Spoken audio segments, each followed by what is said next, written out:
Hey everybody, I haven't done a video in a while, and Aurora and I decided we were going to come out and show everybody what we're doing out in the birds garden this year, and what we're growing for all the birdie birds. Aurora? Yeah? We've got some different vegetables that we're going to be doing this year for the birds. We've got a few different kinds of birds in the rescue this year, so we're kind of switching it up, doing it a little bit differently. And Aurora absolutely insisted that she was in the video. So I just, I can't tell this girl no. Everyone that's seen these videos with this girl, they know I can't say no to her. So come with me and I'll show you. Everybody's seen my bird garden and seen kind of the gist, and they saw me in kind of the beginning stages and processes of getting it grown. Here, Aurora, get up. There you go. Good girl. This year we've decided to kind of mix things up a little bit. Now, it is very hot. It's about 92 right now outside, so we're going to be kind of cutting it short so that I don't overheat and neither does Aurora. But we wanted to just kind of do a basic go-through. This garden is built specifically and primarily for the birds. I don't ingest or eat anything out of this garden. It's all for Her Majesty and all of the other birds, of course, because you like to share, don't you? You're a good sharer.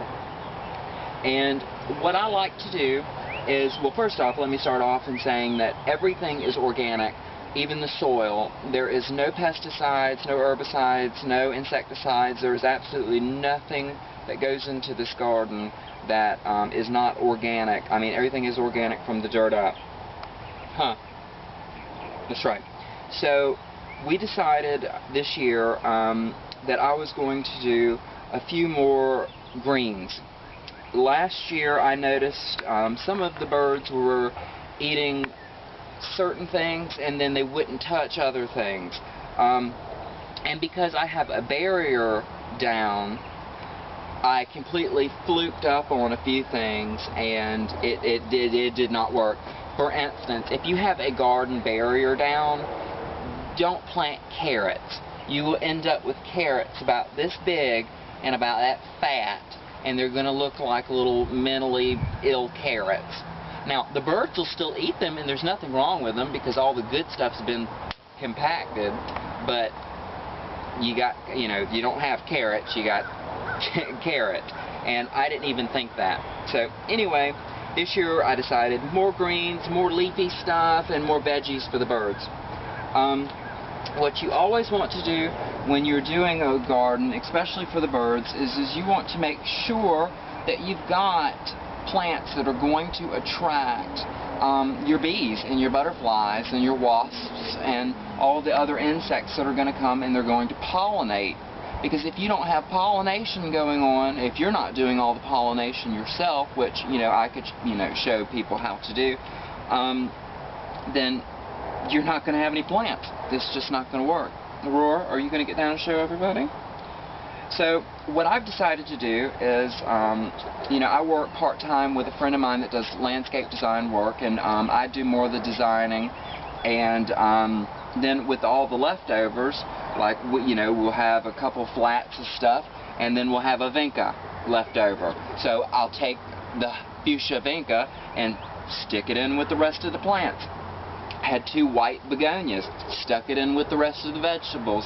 Had some impatiens, stuck them in with the rest of the vegetables. And that color draws in all the butterflies and all the little insects and creatures in that you need to have in your garden in order to keep everything pollinated properly.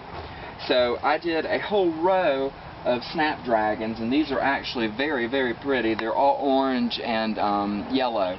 And when they bloomed out this year, they were just absolutely gorgeous. And it really got everything started. But what I'm really happy with are all of these little things that you'll see. And I'll do another video later so that you can really get to see what they look like. But these are called coxcombs. And you can kind of see this one right here. But all of this is coxcombs. And they were put in last year where I just had just a couple. And they seeded, and when they seeded the entire garden. So I've got coxcombs. I must have 200-300 of them. But they do such a good job attracting all the little bugs that I want in the garden that I'm just going to let them grow. And they're actually super organic because they came from the Amish in Kentucky. So I was very fortunate with that. And I also put in a few sedums with that chartreuse color, which really reflects the sunlight and makes it kind of shiny. And a lot of the butterflies and everything are very attracted to chartreuse colored plants. And when they bloom yellow, and butterflies just go nuts over yellow blossoms.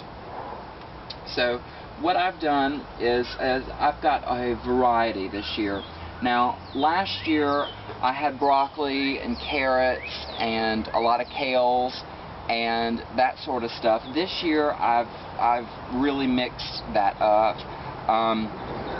This year we've got some leftover, this is from last winter, but I've left this to bloom out to attract the butterflies in, and this is a kale. And I've got bush beans, which are, you know, your little green beans. Here's one right here. How about that, Rava? Rava loves her green beans. No? Okay, I gotta wash it. She said it wasn't up to standard yet. I've got about 12 tomatoes, which you know, are very high in acid, but with some of the other birds that I have in the rescue, they kind of enjoy some of the higher acid stuff. And then I've got about 10 peppers, but I have all sorts of different kinds of peppers, because you like peppers, don't you? Huh? You like peppers. So I've got the peppers, and then I've got 6 corn. I've got white corn, and I've got the yellow corn. And I actually have a bell pepper that survived the year, and it wintered over. And I just took it out of the pot that it wintered over in and put it in the ground, and it's doing great. And as you can see, if you come here, you can see where the peppers are already starting to form out for me this year.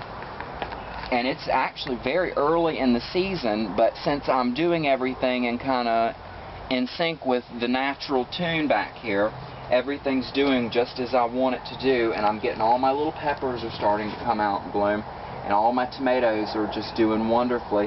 And this thing is going to be just a jungle of vegetables and everything when I'm done.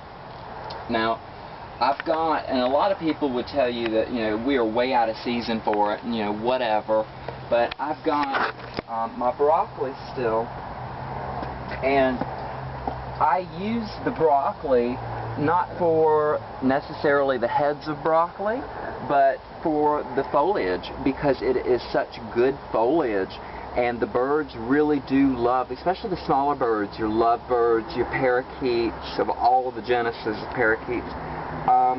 They just, and the finches, canaries, everybody loves the broccoli, and it's good for them. So, you know, why not just keep broccoli all year long? That's what I'm doing, and they love it, and it's very, very good for them. So that's what I'm gonna do.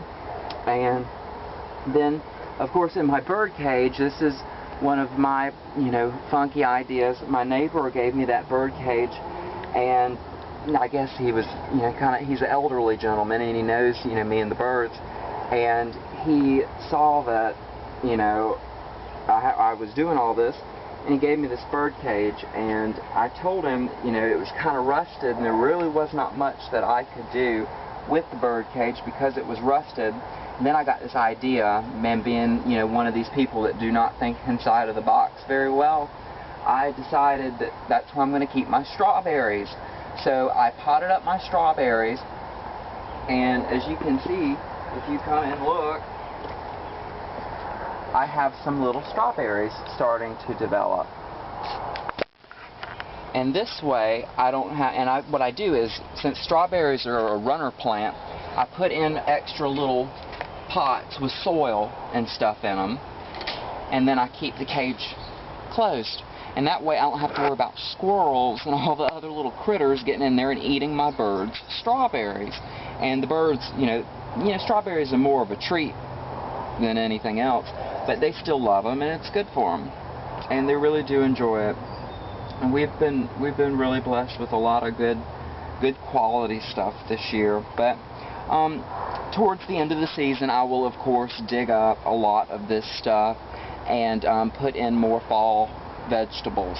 Now, we do have a few new additions which everybody will be seeing, but I want everybody to get kind of a shot of my square foot garden, as I call it, because I've got it done just with regular old cinder blocks filled up with dirt and with flowers.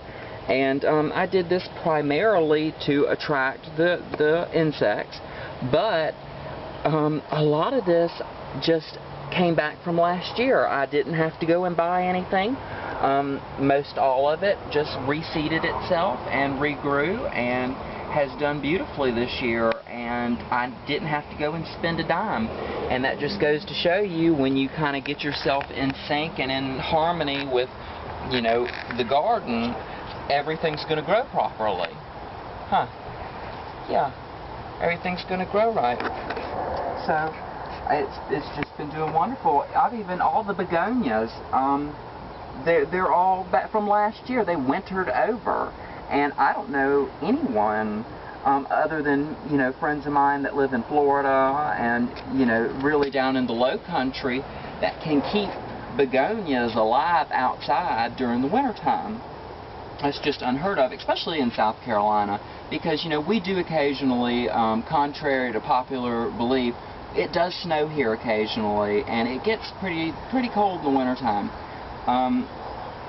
No problem, apparently, being up against the little shed and being in the cinder blocks and everything, the thermal heat just kept everything warm like it needed to be, and everything survived and did just fine.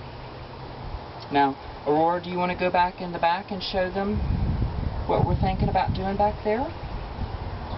Okay, well, let's walk back there then. Now, be careful where you step, because I'm still, you know, in process back here.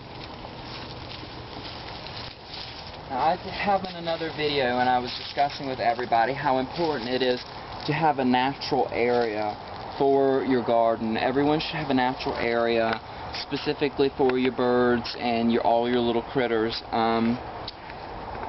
It's just, you know, it's what everybody should do. You know, we should not be tilling up all of our yards and planting lawn and grass and everything. You need to be doing and allowing nature to have its own little area. So that's what we've done back here. But with that said, what we've been thinking about doing is creating a run and maybe putting and doing some homesteading back here with a few hens and getting a couple chickens and having it so that the hens can go in the shed and out of the shed, and then they would have their little run back here, and it would all be screened in and done up really expensive and nice, but that's all. So anybody want to send me money, let me know. But in the meantime, you know, YouTube ain't paying me. Y'all, YouTube, you ain't paying me nothing. I hadn't gotten a check yet. So in the meantime, it's all coming out of my own damn pocket, and so is all the bird food. Yeah, Aurora will attest. All the bird food comes out of my own pocket. I get a lot of people that email me and ask me, how do I pay for this? How do you keep up with all these things? Well, I sell my body. What do you think I'm due? You know, you got to pay for your animals. You got to take care of your animals.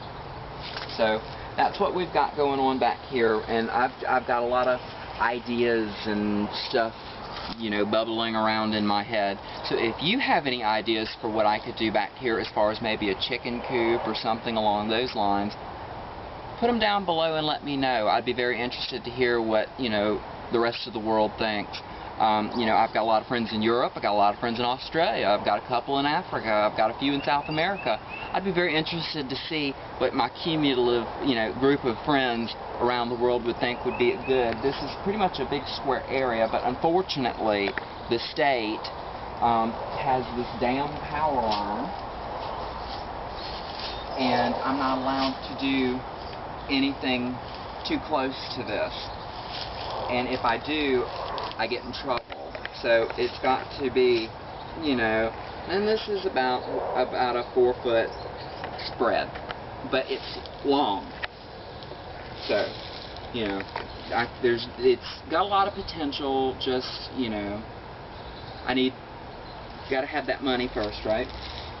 Now, I want everybody to see how the compost heap is coming along. I had a couple people email me and tell me that the compost heap was crap and that I needed to do something different. I just want everybody to see how absolutely wrong they were and how wonderful the compost heap is coming. I threw all of my pumpkins for Halloween on the compost heap. All of these, all of that is pumpkins. So I am going to just till up an area, and I'm going to take these guys out and let them have their own area where they can run, and I'll have my own Halloween pumpkins this year, and I won't have to go buy any, which is going to be just great. And I think Aurora will enjoy that too. Maybe we can have some pumpkin pie or something too.